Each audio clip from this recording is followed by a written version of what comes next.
সম্মানিত দর্শক, নওগাঁ জেলার বদলগাছি থানার আধাইপুর ইউনিয়নের বিষ্ণুপুর নামক স্থানের একটা ব্রিজের নিচে কিছু মাংসের প্যাকেট কে বা কাহারা ফেলাই দিয়ে গেছে।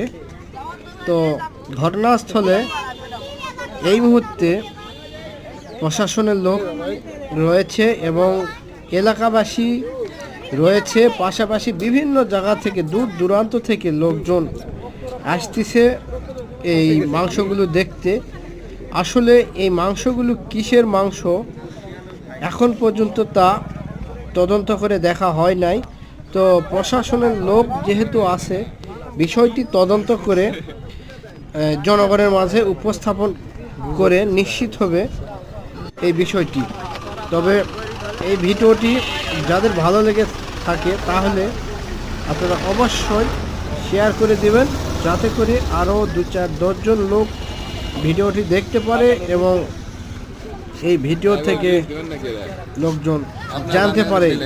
তো সকলে ভালো থাকবেন, সুস্থ থাকবেন, আল্লাহ হাফেজ।